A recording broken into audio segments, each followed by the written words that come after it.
My name is Laine. I am 36 years old. I'm a father of three. It's a little bit difficult for me to be telling my story too in this way. I work in radio. There's a reason for that. I get weird in front of cameras, so I think I should preface it with that. So know that maybe getting out of my comfort zone to tell my story, it's not that I'm afraid to tell my story. I do that a lot. But this dynamic is different. To rewind the clock,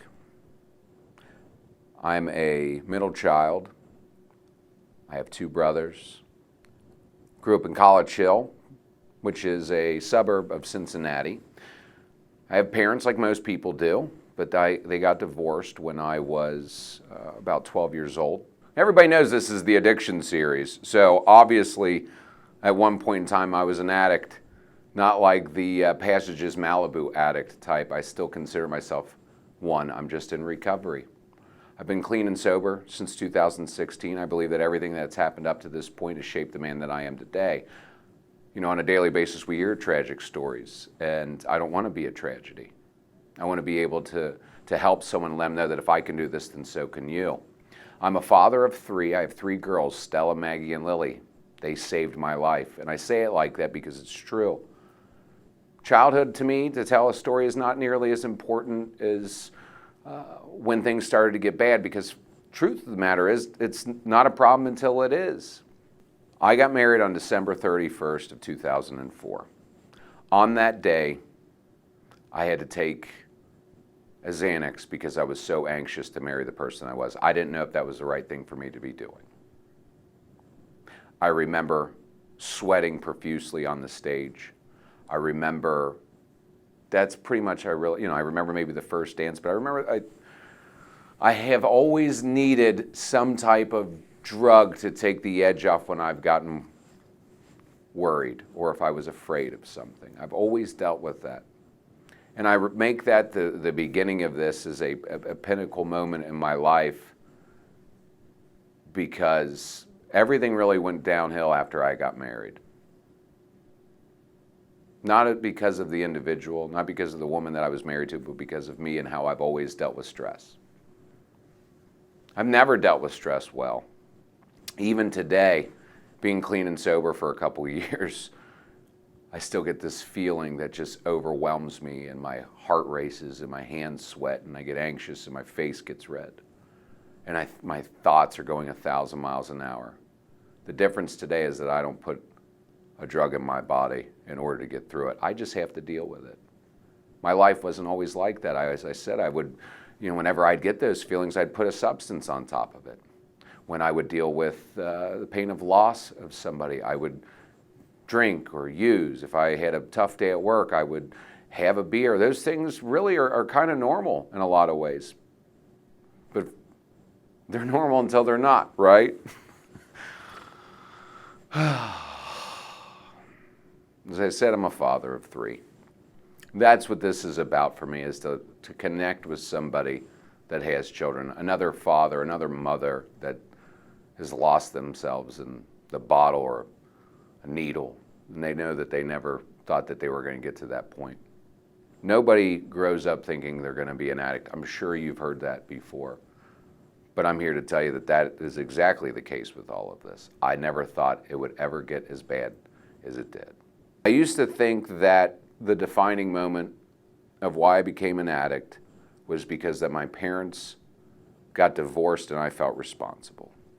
The truth is, I don't know if that it's actually the case. I know that that is something that caused me to have a lot of pain growing up, and it was a resentment that I had for many years.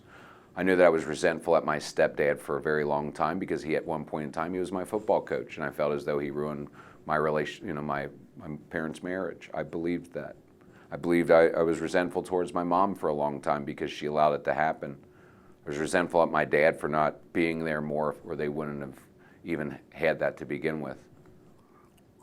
But that is not why I became an addict. It's not.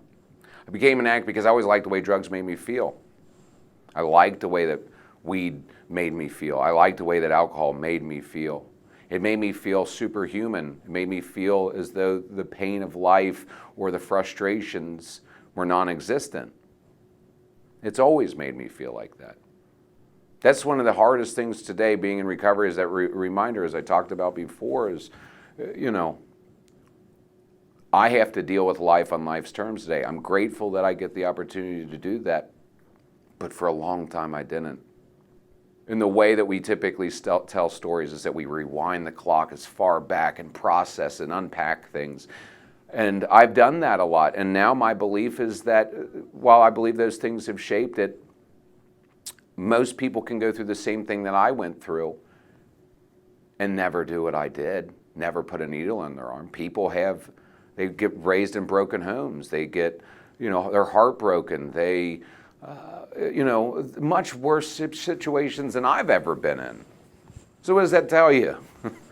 Why does someone become an addict? I have no idea, but I know that I became one. I know that millions of other people suffer as a result of this too. I know that much to be true. And for my own story, it only started to happen after I was well into my 20s with a good job, a wife, and 3 daughters. Stella, Maggie, Lily saved my life. That's what I do now. I know that I was overweight. I had fluctuated many years in my life, and when I was a kid, I was uncomfortable with that. And I would take, like anything to help me cut the weight down a little bit, and then I'd feel better about myself. I remember that being something I think that is held on to for a long time. I remember being married and being overweight and hating it.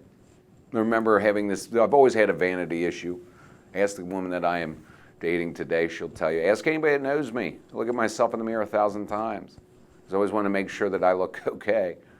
The difference today is that I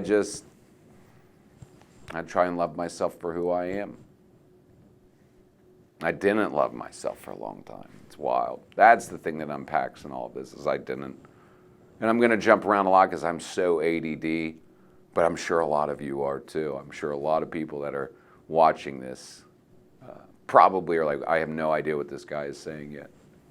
That's all right, because I'll get it out. I was introduced to heroin after a series of bad choices, but the need to use. When I was married, I was overweight, and I had back pain, and I got migraines. I've had them my entire life. And at 24, 25 years old, I was prescribed Vicodin and Percocet for both back pain and for headaches. And I was prescribed them from a doctor. And I can remember taking them and the headache would go away, or the lower back pain would go away. I remember taking them even more because they made, I was in a lot of pain. I was a bigger guy. And they started to actually make me feel good. I got to the point where I just felt like I needed to always take them. I also remember the rage that it would get inside of me when I'd take too many. So I would try and not take too much. My doctor, because I hadn't shown any signs of being an addict before, that kept prescribing, and maybe the timing of all of this was that doctors were just over-prescribing opiates.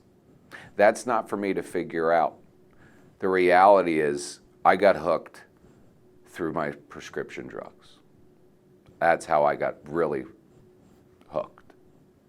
Everything leading up to that point, partying, smoking weed, drinking, I did it recreationally. I did it for reasons that most people do it, to relieve stress, to enhance an evening. I mean, that's why people still to this day, or for pain or whatever, that's how this all started really for me. That's always been something that's very hard for me to come to grips with. It's like, damn, I wasn't raised really in a broken home. I have the love of my parents. They still love me. I can remember taking this medication all the time, and my doctor would continue to prescribe them to me. And then I can also remember telling my doctor, like, hey, I think that if I don't take these, I start to not feel good. So you know what he did? He increased my dose. That's what I remember happening. And looking now, knowing how bad and how addictive these things are, maybe I could have been saved from a life of pain and just degradation to the point of putting a needle in my arm. I don't know, because that's not my story. My story is that's when it started to really take off for me. I had to take these every day. And then I started running out of them.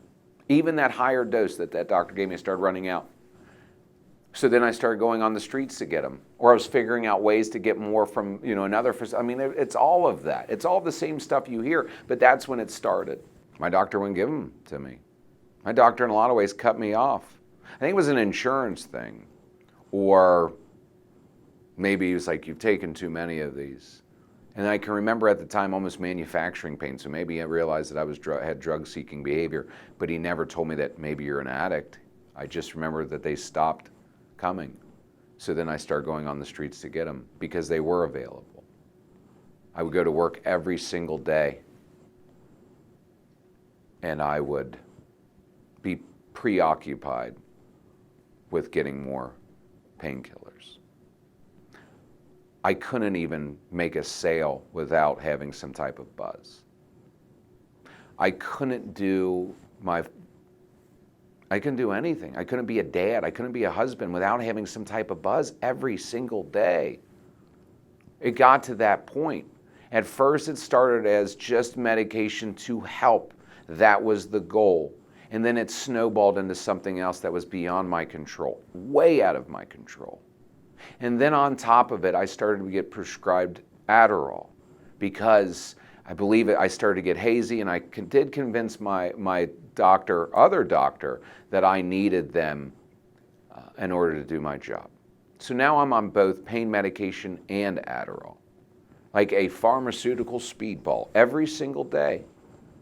And I can remember telling my wife at the time, like, you need to hold on to the Adderall because I really like them. And she would do that, and she'd hide them, and then I'd leave work to go home just to find them, just so I could take another one. I got addicted to pain medication from my doctor. That's what happened. That's why this is so wild to me, because leading up to that point, it wasn't bad until then. I had a physician give me pain medication. That's what he did, because I had a lower back pain and migraines. And then that ran out. And then I would seek for them on the streets because I needed to have them. That's what my life got to. I'm angry in a lot of ways at like drug companies and these physicians. And I don't believe that they did not know, because what I've learned today and in my experience with this is that how could they have not? A doctor knows how these mechanisms work on the body. They didn't just figure that out last year. They didn't figure that out 5 years ago. They've known that. What was the catalyst for this to overprescribe to everybody in the United States pain medication?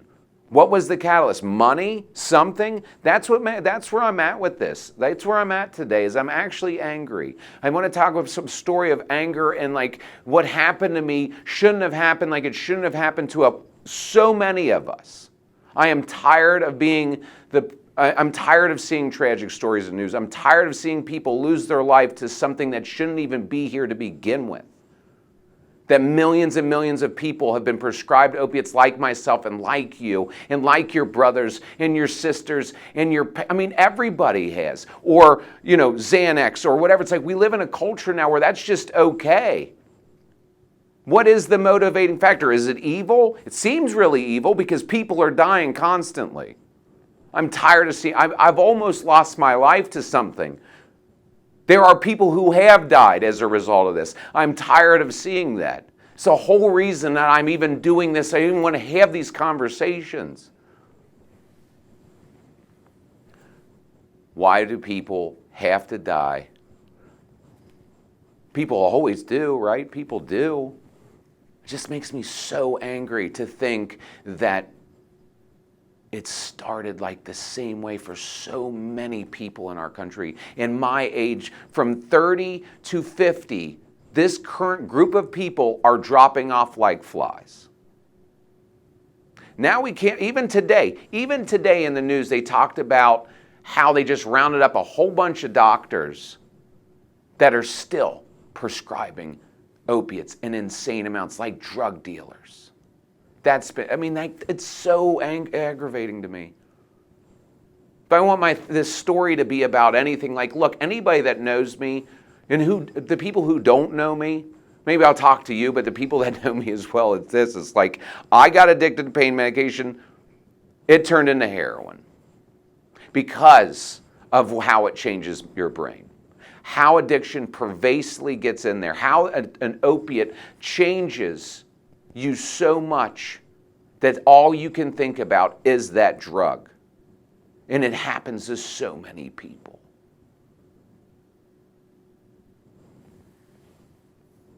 You know what's really amazing to me is that, there's this argument about addiction, that there's this thing where, if they never did it, well, a lot of us thought our doctors were looking out for us. And then next thing you know, that got out of hand. Personal accountability, I can have that. Just like a lot of other people. That's how I stay in recovery, is to understand that maybe I should have never done it and I can't do it anymore. But after a lot of work, because my brain has been changed. People don't understand that. They look at it as like, just let them die or whatever. Let these people, they just want to do this. They're just doing this to themselves. No, they're not. Are you kidding me? It gets to that point. That's the ugly thing about it. I wanted to die because I was tired of being a slave to something. I was tired of stealing money from my kids. I was tired of lying to my mom. I was tired of ending up in jails, in institutions, in rehabs, and things getting worse and worse, and hanging out with the nastiest people in the world that just want to profit off of my misery, just like the millions of other people that it's currently happening to in our country. That's a strong reality and an ugly thing. Nobody wants to be an addict. You hear it all the time. It's so true. But it was well past that. Addiction changes the brain. I need water in order to survive. My body knows that. When I'm thirsty, it tells me, hey, you're thirsty, right? Everybody can agree with that. I'm sure whoever's watching this can agree with that. I think you can also agree that most people know the difference between right and wrong, that you can reason with things and say, I probably shouldn't do that. The interesting thing about addiction and how it affects the brain is it affects that primal need where it says, I need water. It affects that. First, I need this for survival. And you can reason with it as much as you want. You can say, well, I shouldn't steal with my kids to get it, but it tells you need it. This is scientific. This is not something I'm making up. This is, look it up. Please look it up. The people who are suffering know they're suffering. The people who are seeing those loved ones suffer should show compassion in the sense that their brain has been forever changed, that they can't produce the same type of chemicals that people who don't use. That's why this is such a hard thing to overcome. A program of recovery in which I do today, because I've been beaten into submission, is one part scientific and the other part spiritual. So, to talk about this and kind of deviate from my message here, because apparently my message is the ugliness and pervasiveness of addiction and how it's affected me and millions of other people. I'm actually mad right now at addiction. Mad at how it has gotten to where it has, because I didn't grow up and see anything like it is today. Like when we talk about, it's not an epidemic, it's a pandemic. It is worldwide. It is an act of war, in my opinion. We're killing people off left and right. That's why I'm sharing stories of hope, because I'm tired of hearing tragic stories in the news. I'm tired of hearing about people who've overdosed and lost their lives, because I know that there are a dad just like me That's why I do that, because I know that people are just like me and want to get out of it. And I have to this point, for whatever reason. I can tell you my story as to how I stopped, right? Because I've talked about how addiction changes the brain. That's one part of it. I know I've changed. I know millions of other people have changed. I know that people that aren't even addicts are trying to, help change this stigma, because I believe it's evil. I believe it is. I believe in a lot of ways it's like the devil wants us all to die. I believe that. That's my personal thing. I believe that it's this pervasive, ugly thing is trying to close the sunlight of the spirit of God's children. That's what I believe. I believe that, it's only going to get worse, unfortunately. That's what I believe. on one hand. Because we live in a society today where it's all of this ugly is acceptable in so many different ways, from social media and all of these things, like in people and watching videos of someone eat food. Like, think about what we're really doing currently. And we're surprised addiction's a part of that? Baffling, isn't it? When people really take a hard look at their lives right now, because I've taken a hard look at mine, I'm trying to share stories of hope because of how much ugly there is. It's not just addiction. It's not just this. That's what's so, frustrating to me. Trying to share stories of hope, right? And that hope intertwines in 1,000 different ways. In the context of an addiction series, things, people can be addicted to a whole lot of other things that take them away from who they're supposed to be. Addicted to sex, addicted to working, addicted to food, addicted to so many different things that close them off from being a good person and treating the other people around them with love and respect. It's so much deeper than just the drugs. I thought I was going to die.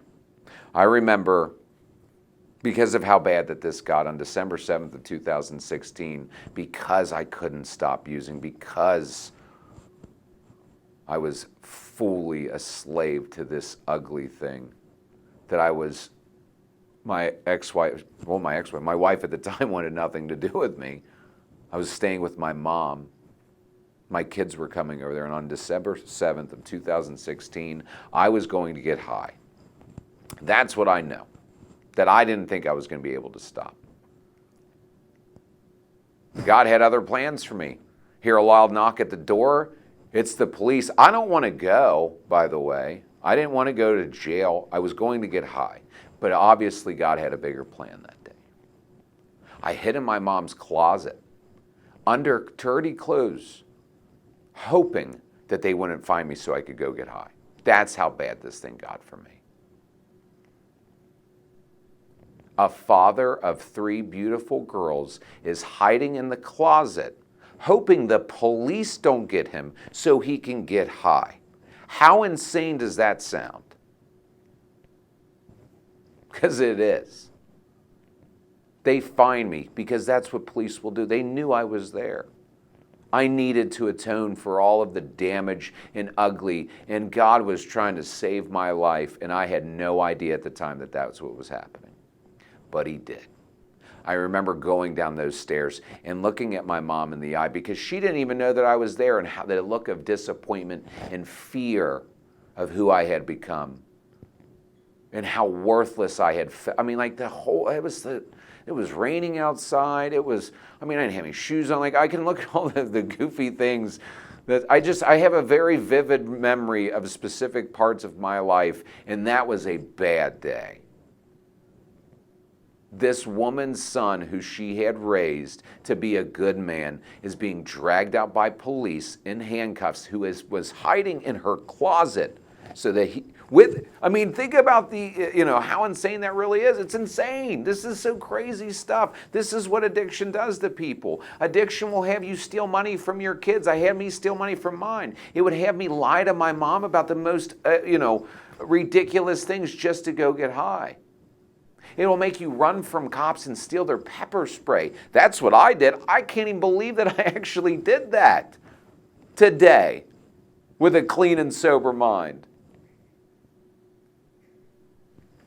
Addiction changes the brain.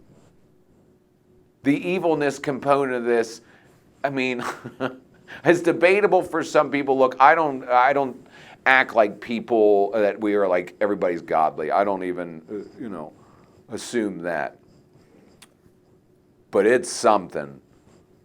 Because if it happened, if I can take, you've seen an episode of Cops, right? You've seen that happen. You've seen the guy who they pull over and they're like, "Sir, can I have your information?" The guy's looking at him like, "I don't know it." A 35-year-old man, by the way, should know his social security number. They already know what's up. But in my insanity, I tell a police officer that I don't know my own information. The reason I told him that is because I had warrants and I didn't want to go to jail, because jail sucks. And instead of just complying and getting it over with, I was so on autopilot to slave to this drug. That's And I ran. I ran from the police. I had run a couple times before that too and got away. Third time is not a charm, by the way. And here I'm running from this police officer. I hopped fences. A good Samaritan, somebody that saw a man running from the cops, tackled me, and I remember being angry at him at the time. Like, dude, this is not your fight. I get down on the ground, finally, because I had been tackled, and a cop threatens to pepper spray me. He doesn't, and he sets it down in front of me, and I steal his pepper spray. I steal it. I can't even believe that this is even, I don't even, why am I so baffled by my own life right now? Why am I so baffled by what I've been through right now? And I've told it so many times in so many different ways, but it's baffling and ugly, and it has to mean, like, what, that was a bad choice? Well, no, duh, but the thousands of bad choices before that. The worst choice that I ever made was putting a painkiller in my body. And I had no idea that the chain of events it was going to start off. That is the mistake. Don't do them. Don't. It's not worth it. No matter how strong you think you are or how something can be manageable, just don't do it. I don't know. Running from cops, running from the police, stealing pepper spray, almost getting shot that day, but I didn't. Got my ribs broken, and I ended up in jail, still didn't stop. Overdosing multiple times, never stopped me. The look of disgust in my mother's eyes or my ex-wife's or my children didn't stop me. Not that I didn't want to, couldn't even feel, really. All I cared about was getting high. December 7, 2016, I was arrested, and I went to the Justice Center. I had no hope left. I had done so much that I didn't deserve to be out. I deserved to be in prison. I didn't deserve to be a dad or any of those things. I felt worthless. Worthless. I went in front of a judge that had already given me a chance several years ago to get this, to have a life of recovery. And I was convinced I was going to prison, but she gave me another chance. I couldn't believe that. Here, I don't deserve it. I feel hopeless, but here someone's giving me a shot. Somebody has hope because I don't have any. Someone saw something else in me that I couldn't see in myself, and she asked me if I'd go to treatment, and I said yes, and I went to treatment over Christmas. And Christmas is like the craziest time because I've been in rehabs and treatment centers and locked up so many times since I was 25. In treatment on Christmas, again, and I've been in treatment a lot on Christmas, mind you. And they came down to see me, and they still love their dad. I don't feel worthy of their love, but they still love me. My mom still loves me. On New Year's Eve of 2016, all I can think about are my children. I wasn't thinking about the woman I was married to because she was with another man. And I remember calling my mom's house because my kids usually go there on New Year's Eve. And by chance, my middle daughter, Maggie, the one that I had stolen money from, picked up the phone. And I remember hearing her voice, and she was excited. She was like, "Dad, I can't believe we get to ring in the New Year's together." And I'm not even there. I'm in a treatment center having this conversation. She's happy enough with that.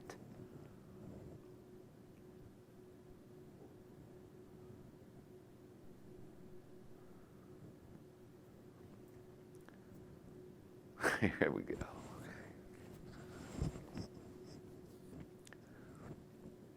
When your kids become okay with you not being around and grasping at straws, you know you have done a lot of harm.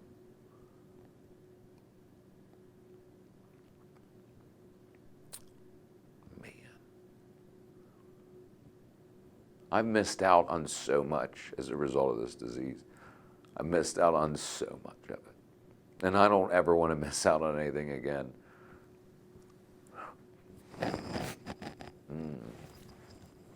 The same girl I stole from still loved me. She still loves me today. How crazy is that? Because I didn't feel it. And I'm still embarrassed by it. I'm still ashamed of that.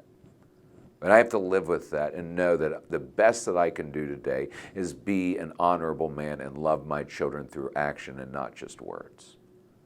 That night on New Year's Eve of 2016, I rang in the new year with my daughter over the phone.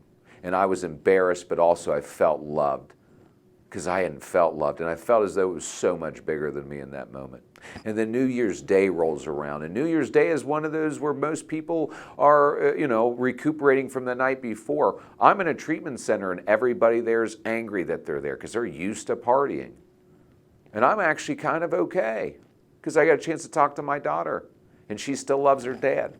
And then my mom drops off a radio to this treatment center with other things. And you know what? I had stolen from my mom so much, but yet here she is still willing to do something for me. And now I have a radio and candy, and I'm going through the radio and I'm trying to find something to listen to, and nothing is resonating with me. No pop music, no rap music. And finally I come across a Christian channel, which is insane to me to think.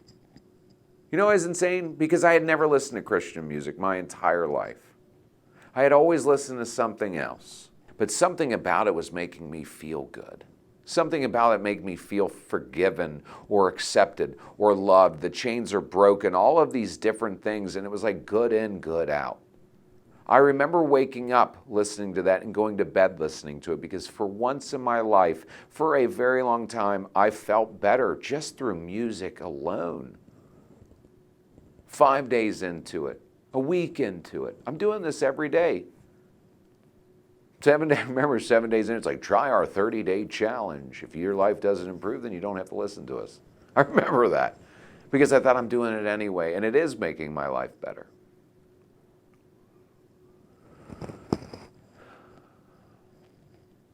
It's crazy. It's true. It's crazy, though.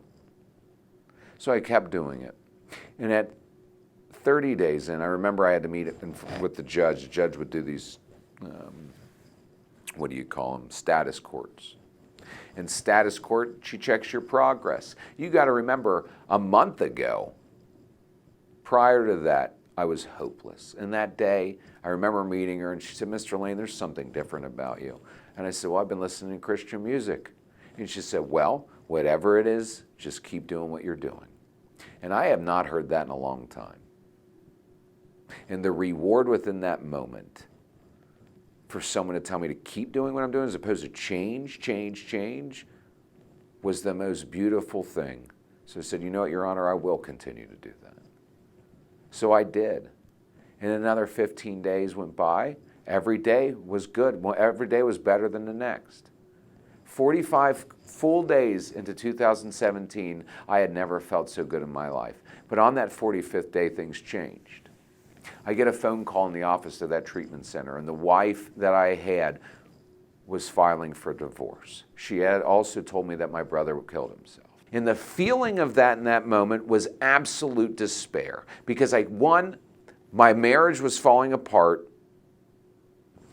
My kids, I can't be there for them. I'm a terrible day. I mean, like my mom, I can't be there for her. I can't be there. I can't even leave this place. And you know what? I just wanted to get high again. That's all I could really think of. And that whole day, that music wasn't helping. Nothing was helping. I just wanted to be high because I wanted to shove that feeling all the way down inside of me. And I couldn't because I couldn't leave there. That was a really irritating day. Days which naturally turn into nights. About 2 o'clock in the morning, I'm standing in the bathroom and I'm looking at myself in the mirror and I am crying. And I'm telling myself how worthless I am and how much of a piece of shit I am and how God doesn't answer prayers and that I should just kill myself because I'm never going to get this. And I had asked God 1,000 times to take this thing from me, and he still hadn't done it. So I just assumed it wasn't even a possibility for me. Even this music, yes, I just talked about this music as being a great thing, but really was just music. It was just a perspective change. It was just something silly that I was holding on to. The fact of the matter is I was a drug addict in treatment, and I'm away from my family, and I can't do anything about it. I have no hope left. I feel worthless. And I told myself I was worthless. I looked at myself in the mirror. I remember sobbing. And then a security guy says, Aaron, go to bed. And I said, no, you go to bed, like a, 3-year-old or something. But finally I went to bed begrudgingly, and I stomped off, and I got into my bed, and I laid down, and I'm angry and sad and pitiful and felt worthless. And then I put those headphones back on. And when I put those headphones back on, a song started to play. And it started off by saying, mirror, mirror, mirror on the wall, telling those lies, pointing out your flaws, that's not who you are. And I was just looking in the mirror. And then the song continues to play and says, it's late at night and you're wide awake, too much to take, but don't you forget that through your pain, you can be brave. And I see you dressed in white. And I was wearing a white t-shirt. So I'm thinking, all right, looking in the mirror, wearing a white t-shirt, what's going on? I see you every night. Just at the side of you, you're oh so priceless. And I remember in that moment that I was just telling myself I was worthless. And now through a song, through the meaning of the crazier things have happened, right? But through a song, God had revealed himself to me that God was real and that I had value, that I was somehow priceless, that somehow he heard me. He said that he answers prayers but they're in his own time. And they also told me that everything that had happened to that point would be so they could share He also told me, that's the craziest day of my life. It's so hard to talk about right now. The craziest day of my life is that God revealed himself to me, and he told me that everything that had happened to that point would be so that I could share that with others and let them know that he is real, and that if I can do it, so can they. That everything that happened in my life up to that point was for a reason. And I believe it. I still believe it. That song was called Priceless by For King and Country, and it means so much to me, and I can't even express it through words. I didn't believe spiritual experiences were real. I thought I could intellectualize this disease and figure it out that way. I thought it was just purely the scientific aspect. It's not. That's a part of it. It takes time to heal. Your brain is messed up. It takes a while. But the spiritual component has been the biggest thing for me. To feel like that I have value, that I'm priceless, that other people are priceless, that other people have value, no matter how ugly things have gotten. Because if I can still be loved, then so can you. I believe that. I believe that my voice has to be used in its context of radio, so guess what I naturally did? I decided to get in radio. In the first year of my sobriety, I thought it was going to work out one way, and it didn't, but it still worked out. I was able to start this amazing job using my voice on a daily basis to connect with other people. I've been able to share what I consider God's love, or just God of your understanding. Let's just keep it at that. God of your understanding is love with everybody. And the people that have met me today and in my life, how it's been, this is the guts of this for me, right? So everything that happened in my life up to this point, up to the point of a spiritual experience, was worth it and is still worth it because of the life that I get today. My life has been forever changed. I know a lot of other people's lives have been changed too. I get to use my voice to connect with other people, to hear their stories, to share my own experiences, to show people that if I can do this, so can you. That's what I do. And I can't even believe that I get a chance to do it. And the way that these doors open up for me, it's like the harder I work, the luckier I get. It's the truth. I get to go into a job that I love, get to go there clean and sober. I get to work a program of recovery and show up at meetings and talk to people and be honest to my family and my mom and my friends. I have new friends that love me, that want the best for me. Why would I have sold myself short for so long. That's the wild thing. I don't sell myself short anymore. I work very hard. I really do. I work constantly. But there's a reason for that, because I believe in what I'm doing.